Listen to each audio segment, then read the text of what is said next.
Hello friends, this is AK। Welcome to AK learning world. तो जैसा कि आपको पता है कि 1 मई से सीटेट जुलाई 2023 की CDP की सीरीज़ चल रही है इसी चैनल AK लर्निंग वर्ल्ड पर। तो उसी के आज 6th क्लास यानी 6ठी क्लास है। तो आज हम पढ़ेंगे विकास के जो सिद्धांत है, जितने भी ये 10 सिद्धांत हैं मुख्य रूप से, उन सिद्धांतों को हम पढ़ेंगे। ये सिद्धांत आज की क्लास बहुत ज़्यादा इंपॉर्टेंट है। इस क्लास को भले आपको 2 बार देखनी पड़े, भले 3 बार देखनी पड़े, पर लेकिन ये सारे सिद्धांत समझ लेना, क्योंकि कम से कम इससे एक प्रश्न तो आता ही है और 2-3 प्रश्न भी आ सकते हैं।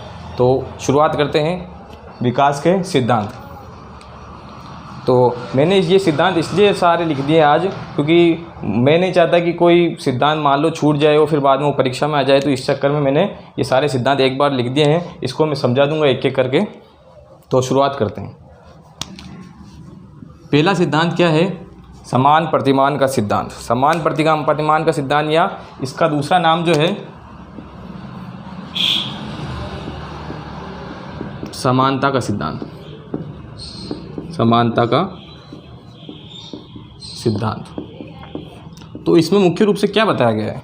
इसमें बताया गया है कि जो किसी व्यक्ति, किसी जीव का रंग, रूप या आकार भले ही भिन्न भिन्न हो, लेकिन उसका जो विकास है वो अपनी जो प्रजाति के अनुसार ही होगा। यानी जैसी जिस प्रजाति जिस प्रजाति में वो है वैसा ही उसका विकास होगा। यानी उसकी प्रजाति में अगर 4 पाँव है तो उसके भी 4 पाँव होंगे। अगर उसके प्रजाति में 2 पाँव है तो 2 पाँव होंगे। अगर उसकी प्रजाति में पूँछ है तो पूँछ होगी। तो कहने का मतलब ये है, समान प्रतिमान का सिद्धांत का या समानता का सिद्धांत का कहने का मतलब ये है कि व्यक्ति या जीव, किसी भी जीव के रंग, रूप, आकार कुछ भी हो, लेकिन उसका जो विकास होगा वो अपनी प्रजाति के अनुसार ही होगा। तो क्या है इसका?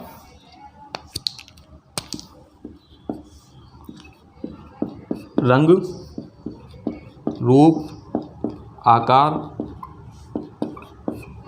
चाहे अलग हो, लेकिन प्रत्येक जीव का विकास उसकी प्रजाति के समान ही होता है। समान ही होता है। तो इसका मतलब आप समझ गए होंगे कि समान प्रतिमान का सिद्धांत का कहने का मतलब क्या है, या समानता के सिद्धांत का कहने का मतलब क्या है कि रंग, रूप, आकार में चाहे वो जीव कैसा भी हो, किसका रंग रूप अलग हो सकता है, लेकिन प्रत्येक जीव का जो विकास है उसकी प्रजाति के समान ही होगा। यानी अगर उसकी प्रजाति के जीव में अगर 4 पाँव हैं तो उसके भी 4 पाँव होंगे। अगर उसकी प्रजाति के में अगर पूँछ है तो उसके ही पूँछ होगी। अगर उसकी प्रजाति में अगर पंजे हैं तो उसके भी पंजे होंगे। तो इस प्रकार हमने इस सिद्धांत को समझा, समान प्रतिमान का सिद्धांत। तो दूसरा सिद्धांत हम समझते हैं निरंतरता का सिद्धांत।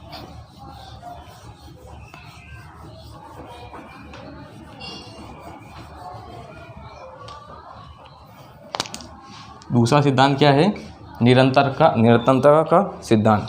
इसमें यह बताया गया है कि जो जीव का जो विकास है वो निरंतर चलता रहता है। यानी आपको मालूम है कि जैसा मैंने पहले बताया, जैसा कि किसी भी जीव का विकास जो है गर्भ से जीवन पर्यंत यानी मृत्यु तक चलता है। जीवन पर्यंत तक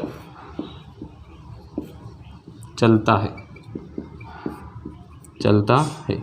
यानी इसमें बताया गया है कि निरंतरता का सिद्धांत का कहने का मतलब यह है कि जो व्यक्ति है या कोई जीव है उसका जो विकास है वो गर्भ से शुरू होता है और जीवन पर्यंत तक, जब तक उसकी मृत्यु नहीं हो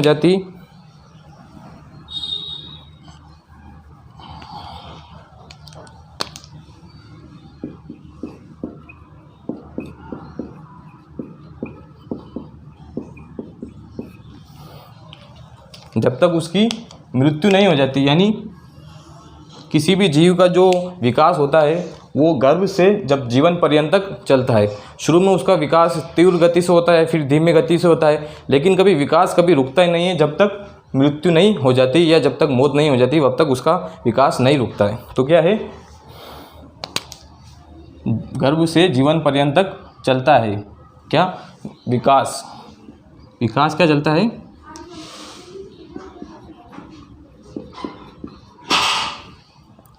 विकास गर्भ से जीवन पर्यंत तक चलता है।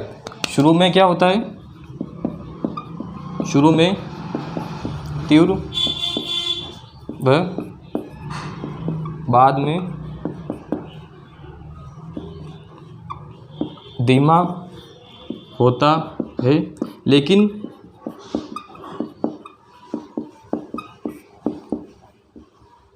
निरंतर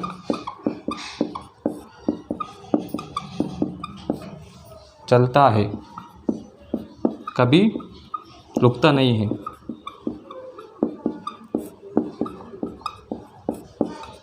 कभी रुकता नहीं है। यह तो आपको ये निरंतरता का सिद्धांत भी मुझे लगता है कि आपको समझ में आ गया होगा। तो अगला सिद्धांत देखते हैं, अनिरंतरता का सिद्धांत।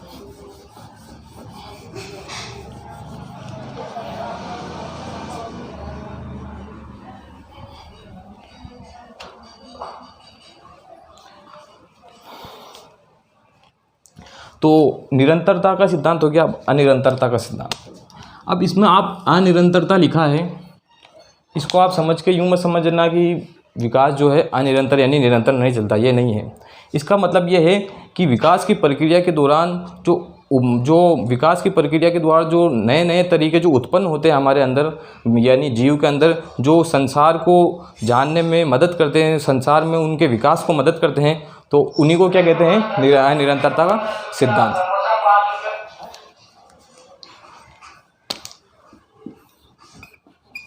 यानी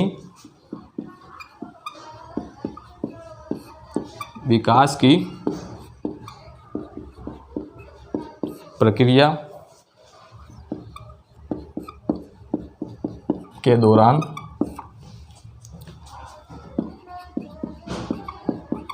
उत्पन्न हुए नए तरीके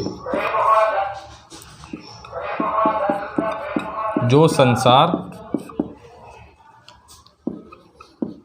को पहचानने या समझने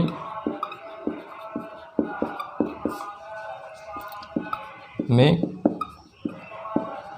मदद करते हैं। यानी इसमें बताया गया है कि विकास की प्रक्रिया के दौरान उत्पन्न हुए नए तरीके, यानी विकास की प्रक्रिया में जो उत्पन्न नए तरीके उत्पन्न होते हैं, जो संसार को पहचानने या समझने में मदद करते हैं। मतलब कहने का मतलब ये है, जैसे कोई बच्चा कोई पिकनिक पे गया तो वहाँ पर वो अलग अलग चीज़ें देखेगा, यानी पहाड़ को देखेगा तो उसमें विकास होगा कि उसका मानसिक विकास होगा कि इस जो ऐसी आकृति की होती है उसको क्या कहते हैं? पहाड़ कहते हैं। पेड़ पौधों को देखेगा, जीव जंतु को देखेगा, शेर, चीता अलग अलग देखेगा तो उसमें अलग अलग मानसिक विकास होगा। उसमें जो संप्रत्यय का यानी विचार संप्रत्यय का यानी आत्म संप्रत्यय का निर्माण होगा कि कि ये क्या है, ये कुत्ता है, ये जानवर है, ये शेर है, ये चीता है। तो अलग अलग उसकी अलग अलग तरीके से नए तरीके से उसका विकास होगा। वो अलग पहाड़ पर चढ़ना सीखेगा, अलग यानी नदी में तैरना है तो उसमें तैरने की स्किल सीखेगा अगर वहाँ सिखाएंगे तो अलग अलग तरीके से। यानी इसमें कहने का मतलब ये है, विकास की प्रक्रिया के दौरान उत्पन्न हुए नए तरीके, यानी वो नए तरीके सीखेगा, नए तरीके जो संसार को समझने में मदद करते हैं, यानी संसार को समझने में उसको मदद करते हैं। वो अपनी कोशिश करेगा, अलग अलग तरीक़ों से पहाड़ पर चढ़ने की कोशिश करेगा, तैरने की अलग अलग तरीके से कोशिश करेगा। तो वो सारी की जो अलग अलग तरीके हैं वो जो संसार को समझने में मदद करते हैं, उनको क्या कहते हैं? अनिरंतरता का सिद्धांत।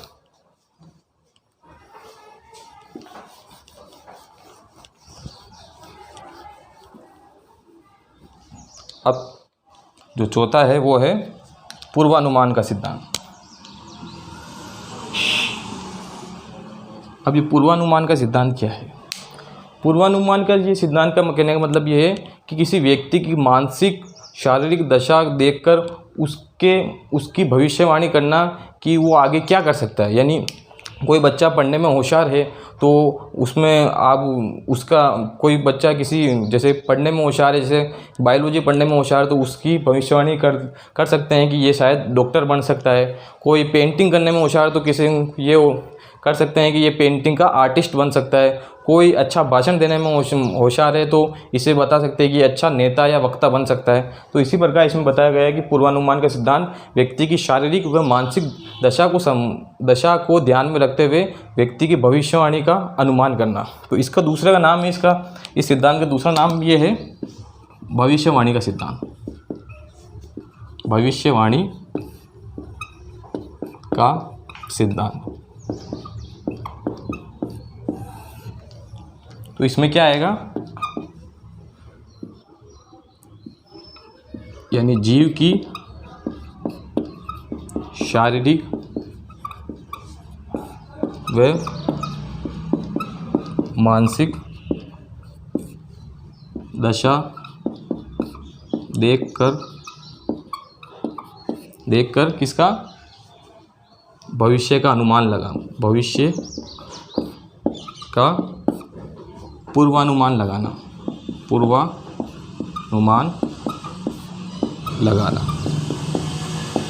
तो आपको ये समझ में आ गया होगा, उम्मीद करता हूँ मैं।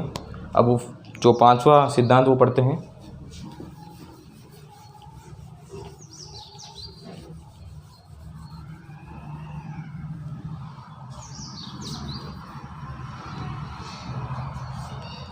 अब पांचवा सिद्धांत है सामान्य से विशिष्टता का सिद्धांत।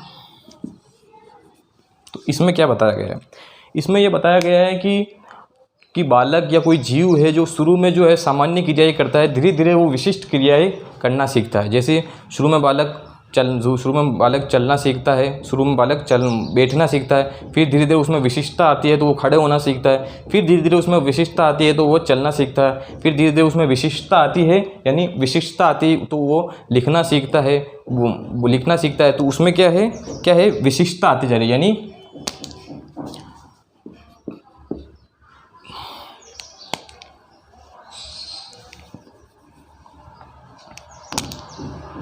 जीव सामान्य क्रियाओं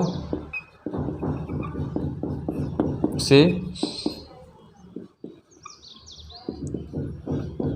विशिष्ट क्रिया सीखने की ओर अग्रसर होता है। यानी जैसे मैंने अभी बताया आपको, पहले बालक, जैसे एग्जाम्पल के तौर पे बालक पहले बैठना सीखेगा, फिर बालक खड़ा होना सीखेगा, फिर बालक चलना सीखेगा, फिर बालक दौड़ना सीखेगा,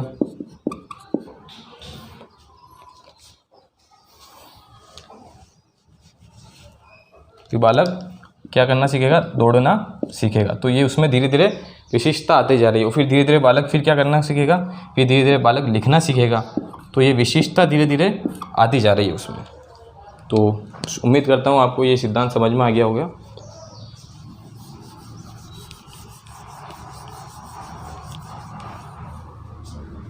अब छठा सिद्धांत है विकास की दिशा का सिद्धांत। आप इसको तो वेरी वेरी इंपॉर्टेंट लगा दीजिए, वेरी वेरी इंपॉर्टेंट, ये 6th वाला। क्यों? क्योंकि इससे अक्सर क्वेश्चन आता है। अब विकास की दिशा का सिद्धांत, 2 सिद्धांत थे। पहला सिद्धांत जैसे आपको समझता हूँ, पहला सिद्धांत है मस्तकोद्मुखी सिद्धांत।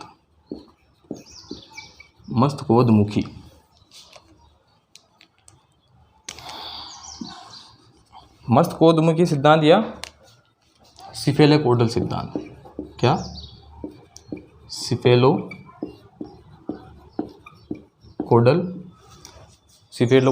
सिद्धांत। इसमें क्या बताया गया? तो इसमें यह बताया गया है कि सबसे पहले बालक का जो विकास होता है, तो सबसे पहले मस्तिष्क का निर्माण होता है, धीरे धीरे सभी अंगों का निर्माण होता है। सबसे पहले मस्तिष्क कार्य करना शुरू करता है, धीरे धीरे सारे जो अंग है वो धीरे धीरे कार्य करना सीखते हैं। तो इस सिद्धांत का जो मुख्य उद्देश्य था ये सिद्धांत देने का, वो ये था कि बालक में पहले जो आती है, पहले समझ आती है, फिर बाद में बालक अंगों का सही संचालन करता है, सही संचालन करता, पहले समझ बाद में अंगों का सही संचालन करना सीखता है। इसमें कैसे बालक का विकास होगा, तो जैसे ये है,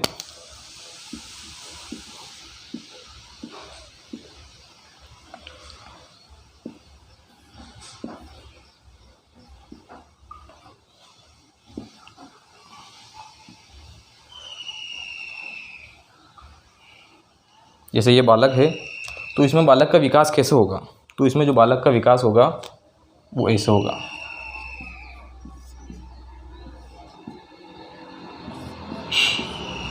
यानी पहले मस्तिष्क का विकास होगा, फिर बाद में सभी अंगों का विकास होगा। यानी मस्तिष्क से सर से पाँव की तरफ इसका विकास होगा, यानी सिर से पैर की तरफ इसका विकास होगा।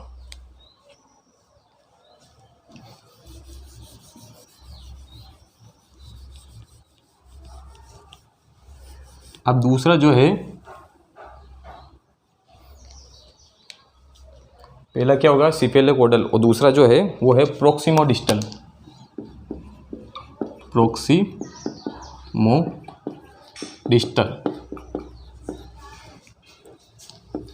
यानी दूरभिमुख सिद्धांत, दूरभिमुख सिद्धांत। इसमें क्या होगा, इसमें बताया गया है कि पहले बालक का जो विकास होगा वो मध्य होगा, मध्य यानी जो रीढ़ की हड्डी जो होती है उसमें पहले विकास होता है, यानी मध्य जो पेट और रीढ़ की हड्डी जो है उसमें पहले विकास होता है, उसके बाद उसके किनारों पर होता है, यानी मध्य से किनारों की तरफ इसका विकास होगा, मध्य से किनारों की तरफ बालक का विकास होगा। अब ये कैसे है, तो आपको बता देता हूँ इसका भी चित्र बना के।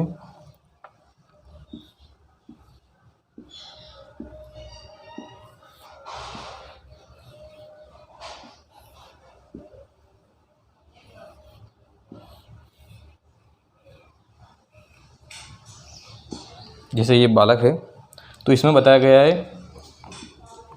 कि पहले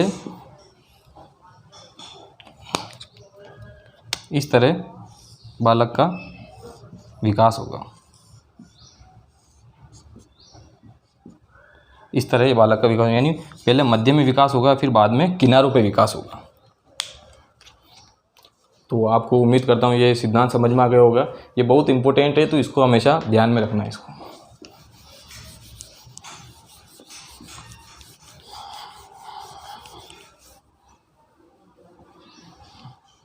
अब है एकीकरण का सिद्धांत। एकीकरण का सिद्धांत में मुख्य रूप से ये बताया गया है कि जो बालक या जीव के जो अंग होते हैं वो एक दूसरे से समन्वय बनाकर किसी कार्य को पूरा करते हैं, यानी एक दूसरे से एकीकरण कर कर फिर कार्य करते हैं। यानी इसका दूसरा नाम ये है अंगों के समन्वय का सिद्धांत, अंगों के समन्वय का सिद्धांत। इसमें बताया गया है कि जो जीव के जो अंग है वो एक दूसरे से समन्वय बना के कार्य यानी विकास को पूर्णता की ओर ले जाते हैं। मतलब जीव के अंग एक दूसरे से समन्वय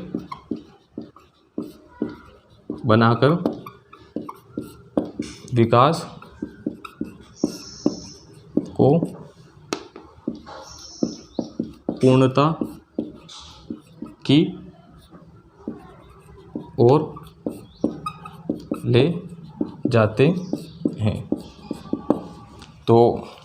तो इसका मतलब ये है, जैसे कहने का मतलब है कि हमें, जैसे हम चल रहे हैं तो हमारे दो पाँव हैं, तो पहले दोनों पाँव एक दूसरे में समन्वय बनाएंगे कि पहले मैं पाँव सीधा पाँव हाथ जाएगा, फिर उल्टा पाँव जाएगा, फिर सीधा पाँव। जैसे हम लिख रहे हैं तो एक हाथ जैसे लिखते हैं तो दूसरा हाथ जैसे रजिस्टर को पकड़ता है कि उससे सही लिखने में आए, यानी एक दूसरे का जो समन्वय बना के जो चलते हैं उसको क्या कहते हैं, एकीकरण का सिद्धांत।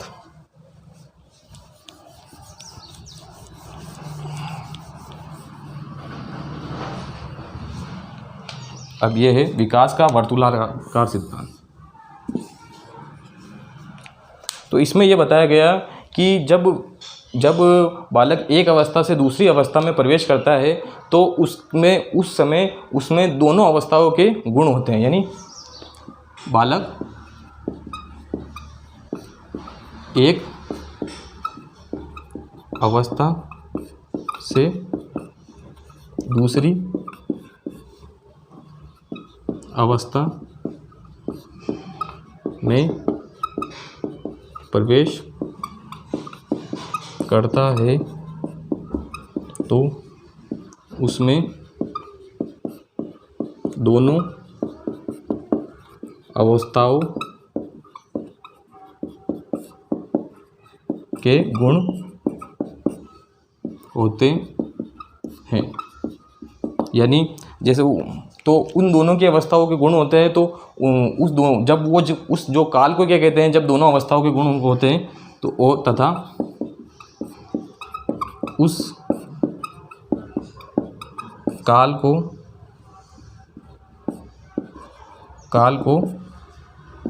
क्या कहते हैं, वय संधि काल। क्या कहते हैं, वय संधि काल कहते हैं। अब वय संधि काल कब आता है, तो ये आता है पूर्व किशोरावस्था में। कब आता है, पूर्व किशोरावस्था, यानी 12 से 15 वर्ष के आसपास। तो कैसे, तो इसका कहने का मतलब ये है कि जब बालक पूर्व किशोरावस्था में होता है तब वो आप देखते हैं कि जो बाल्यावस्था के जो गुण हैं, जैसे अपने जैसे मैदान खेलना है, खेलने की ओर गिरना है, दोस्तों के साथ खेलना है, तो वो भी इस पूर्व किशोरावस्था में वो गुण पाया जाता है। कैसे, दोस्तों के साथ खेलना है और खेल के मैदान का जो गुण होते हैं, खेल के मैदान पर जब बच्चे खेलते हैं तो वो गुण बाल्यावस्था का है, पर वो पूर्व किशोरावस्था में भी दिखता है। और पूर्व जो किशोरावस्था का जो गुण है, जैसे हार्मोन के जो चेंजेस होते हैं, जैसे दाढ़ी मूंछें आना शुरू होना और अलग अलग स्तनों का भारी होना, अलग जो विकास है वो भी वो इसमें आते हैं। यानी बालक के जो आवाज़ का भारी होना, ये सारी और बालिका की आवाज़ का पतला होना, ये सारे गुण भी इसमें शुरू हो जाते हैं आना। और तो इसका दूसरा नाम, दूसरा नाम क्या है इसका, इस सिद्धांत का जो दूसरा नाम है, और इसको स्प्रिंगाकार सिद्धांत भी कहते हैं। स्प्रिंगाकार या चक्राकार या एस आकार का सिद्धांत, एस आकार का सिद्धांत। अब इसे एस आकार का चक्राकारी क्यों कहते हैं, जैसे ये स्प्रिंग है, तो यहाँ पे देखिए इस जो अवस्था है इसमें यहाँ पे दोनों के गुण आते हैं, यानी बाल्यावस्था किशोरावस्था दोनों के जैसे।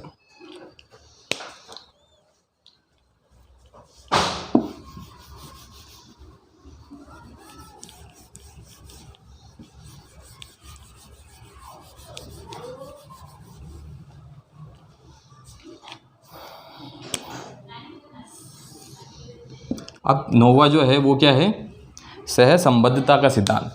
सहसंबद्धता का सिद्धांत ये बताता है कि बालक का एक पक्ष का जो विकास है वो दूसरे पक्ष के विकास को प्रभावित करता है। बालक के एक पक्ष का विकास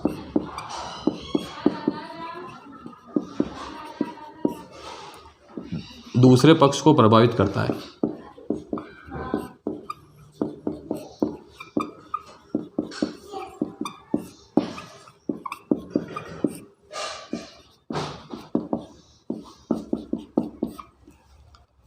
अब ये उदाहरण के तौर पे कैसे हैं, जैसे किसी बालक या किसी जीव का अगर शारीरिक विकास अच्छा होगा, यानी किसी बालक का या किसी जीव का अगर मानसिक विकास अच्छा होगा तो उसका शारीरिक विकास भी अच्छा होगा। यानी वो मेंटली रूप से अगर वो स्वस्थ होगा तो उसके शरीर में भी विकास होगा, उसका शरीर भी स्वस्थ होगा। यानी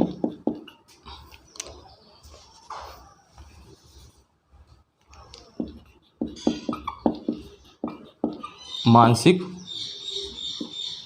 विकास अच्छा होने पर शारीरिक विकास भी अच्छा होता है। तो उम्मीद करता हूँ ये आपको ये सिद्धांत समझ में आ गया होगा।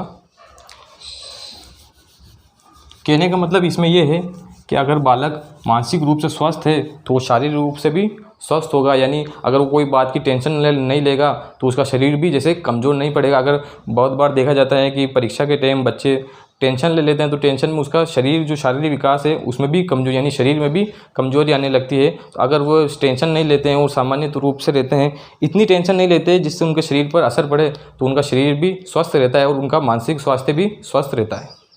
अब 10वां जो सिद्धांत है लास्ट, वो है व्यक्तिगत विभिन्नता का सिद्धांत। अब व्यक्तिगत विभिन्नता का सिद्धांत क्या बताता है?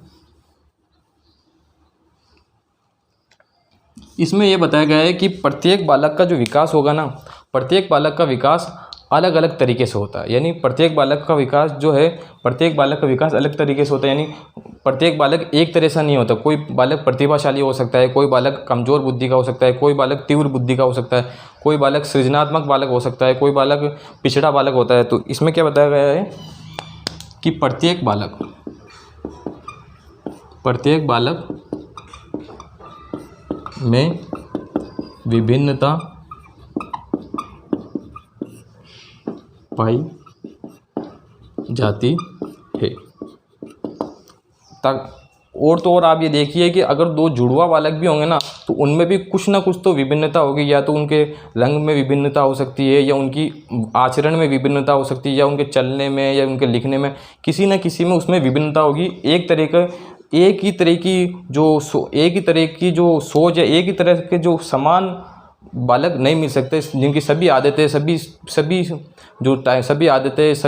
सब चीज़ें जो उनकी समान हो, ऐसी कोई बालक नहीं होता। यानी उनमें बालक बालिका या जीव नहीं होता, उनमें कुछ किसी न किसी प्रकार की विभिन्नता पाई जाती है, जुड़वा में भी नहीं पाई जाती। तो उसमें क्या है, तो उसके लिए इसमें ये सिद्धांत इसलिए दिया गया है क्योंकि तो इसमें यह है कि इसलिए आपको प्रत्येक बालक के लिए अलग अलग शिक्षण विधियों का, अलग अलग टीचिंग मेथड का उपयोग करना चाहिए, अलग अलग उनको सिखाने के लिए। अगर बालक पढ़ने में कमज़ोर है तो उनको शिल्प की या कोई दूसरी उद्योग सिखाना चाहिए। अगर बालक किसी विशेष जो विषय में अगर होशियार है तो उसे उस विशेष विषय को उसमें आगे बढ़ाना चाहिए। अगर कोई बालक भाषण देने में होशियार है तो उसे नेता की यानी वक्तव्य यानी वक्ता की ओर बढ़ाना चाहिए। कोई बालक पढ़ने में होशियार है तो उन्हें पढ़ने में आगे बढ़ाना चाहिए। कोई बालक खेल में होशियार है तो उन्हें खेल में आगे बढ़ाना चाहिए।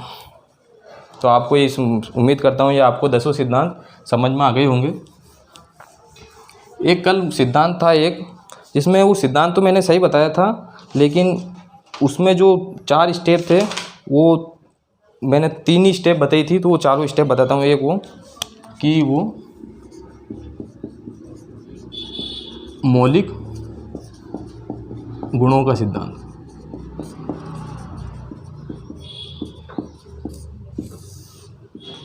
मौलिक गुणों का सिद्धांत जो था वो किसने दिया था? ग्रेगर जॉन मेंडल ने। जो क्या थे, एक पादरी थे। वो कहाँ के रहने वाले थे? चेकोस्लोवाकिया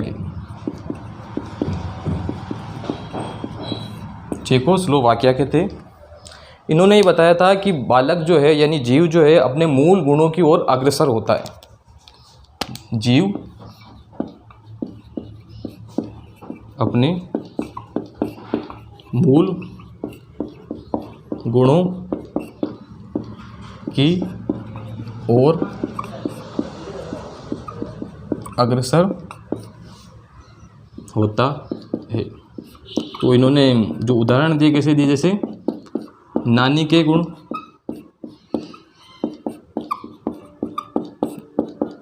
नातिन में, नानी के गुण, जैसे जो नानी के गुण हैं वो नातिन में आते हैं यानी उनकी नवासी में आते हैं। और जैसे दादा के गुण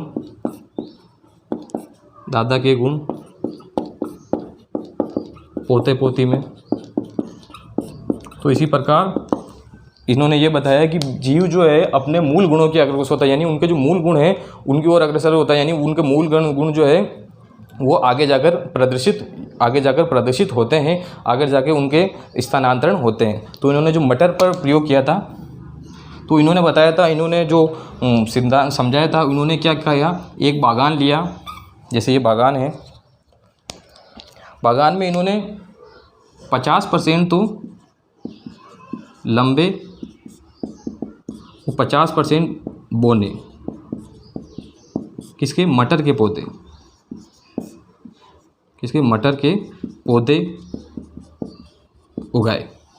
अब इन्होंने उसकी जो अगली अगली जो इन्होंने उगाए, तो उन्होंने क्या कि 50% बोने, 50% लंबे, 50% लंबे और 50% बोने पौधे उगाए। तो उनकी जो अगली फसल मिली वो क्या मिली, 100% औसत, यानी ना तो वो लंबे ना वो बोने, दोनों का जो मध्य जो है वो जो मध्य की जो स्थिति होती है वो, जैसे कोई 8 मीटर लंबा है, कोई 4 मीटर लंबा है, तो इन दोनों का औसत क्या होगा, 8 + 4/2 यानी 6 मीटर लंबा। तो इन्होंने बताया फिर क्या, 100% औसत मटर मिले। फिर उन्होंने आगे बताया, फिर उन्होंने आगे और पीढ़ी हो गई इसी की, तो इन्होंने देखा कि 50% ही औसत रह गए और 25% लंबे हो गए और 25% बोने रह गए, ये बताया। फिर इन्होंने बताया कि फिर इसको वापस इन्होंने बताया कि उगाया, तो इन्होंने देखा कि अब जो हुआ वो वापस जो पुराना था 50% लंबे रह गए, वापस जो पुराने जो गुण थे हो गए वो 50% बोने हो गए। तो वापस जो मूल गुण थे वो उनकी ओर अग्रसर हो गए, यानी पुराने जो गुण थे वापस इसमें अगली वाली इसमें पीढ़ी में आ गए। तो आप उम्मीद करता हूँ आपको ये सिद्धांत बिल्कुल समझ में आ गए होंगे। ये वीडियो बहुत ज़्यादा इंपॉर्टेंट है, क्योंकि इससे कम से कम एक प्रश्न और ज़्यादा से ज़्यादा सीटेट में 2-3 प्रश्न आ सकते हैं। तो इस वीडियो को भले 1 बार देखो, 2 बार देखो, 3 बार देखो, लेकिन इन सभी जो सिद्धांत को वो अच्छे से समझ के और व्यवहारिक जीवन पे अपना कर जाइएगा, जिससे आपको सीटेट एग्ज़ाम के जो CDP में और दूसरे में भी मदद मिले। CDP के अलावा जो टीचिंग मेथड है इनमें भी आपको मदद मिले, पेडागोजी में। तो अगर आपको ये वीडियो पसंद आई है तो वीडियो को लाइक करें, चैनल को सब्सक्राइब करें, AK लर्निंग वर्ल्ड को, बेल आइकन को प्रेस करें और ज़्यादा से ज़्यादा शेयर करें AK learning world. Thank you.